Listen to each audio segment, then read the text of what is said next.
Welcome back to Avesh fact channel. जो हमारी math की सीरीज चल रही है मैट्रिक्स, उसमें हमने कल क्लास 12th एनसीईआरटी का फर्स्ट क्वेश्चन करा था। आज हम सेकंड क्वेश्चन लेकर आए हैं। तो सेकंड क्वेश्चन में कहा है यदि किसी अवयव में 24 अवयव हो, अवयव यानी कि तत्व हो, तो इसकी संभव कोटियां क्या होगी। तो संभव कोटियां बूझिए। ये संभव कोटियां पे क्वेश्चन नंबर 2 और क्वेश्चन नंबर 3 संभव कोटियां बूझिए। और आगे कहा है यदि इसमें 13 अवयव हो तो क्या होगी। अगर 24 है तब क्या होगी और 13 है तो क्या होगी। तो हमें इसका सॉल्यूशन करेंगे। सॉल्यूशन तो सॉल्यूशन में लिखेंगे सबसे पहले देखेंगे सबसे पहले 24 अवयव कितने कहा, 24 अवयव। तो हमें पता क्या होते हैं, पंक्ति गुना स्तंभ। तो हम लिखते हैं, तो 24 को कैसे लिखते हैं, 24 गुना 1 लिख सकते हैं या 1 गुना 24 लिख सकते हैं। भाई ऐसा हो सके कि 24 क्या हो, पंक्ति हो और 1 स्तंभ हो, ऐसी भी हो सकता है ना ऊर्ध्वाधर। यह हो सकता है 1 क्या हो, 1 पंक्ति हो 24 स्तंभ हो, ऐसा भी हो सकता है। इसे क्या कह देंगे हम, क्षैतिज अवयव। ठीक है। तो या फिर हम लिख सकते हैं 12 गुना 2, 12 दूनी 24 यानी कि 12 पंक्ति और 2 स्तंभ। या ऐसा हो सकता है 2 गुना 12, 2 पंक्ति और 12 स्तंभ। या ऐसा हो सकता है 6 चौक 24 यानी कि 6 पंक्ति और 4 स्तंभ। या ऐसा हो सकता है 4 पंक्ति और 6 स्तंभ, ये भी संभव कोटि है। या ऐसा हो सकता है कि बस यही है। या ऐसा हो सकता है 8 पंक्ति और 3 स्तंभ। या ऐसा हो सकता है 3 पंक्ति और 8 स्तंभ। ठीक है।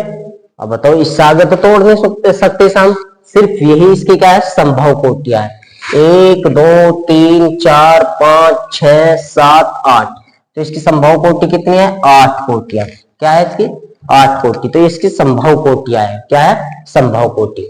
अगर अवयव हमारे क्या होते, 13 होते, 13 अवयव हो, तो अगर अवयव कितने हो 13 तब क्या होगी।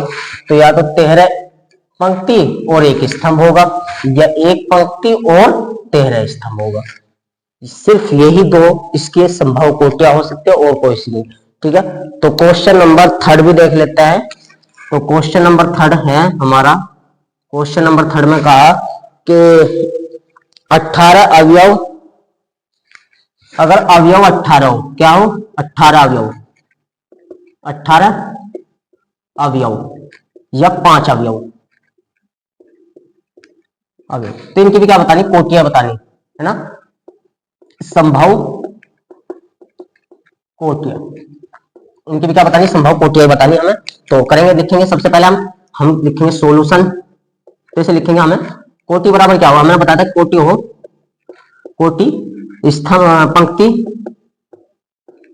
इंटू यानी कि गुना स्तंभ। तो देखेंगे यहां पर, तो हम लिख सकते हैं 18 को 18 1 18 मल्टीप्लाई 1, 18 को 18 पंक्ति और 1 स्तंभ। या हो सकता है 1 पंक्ति हो और 18 स्तंभ हो।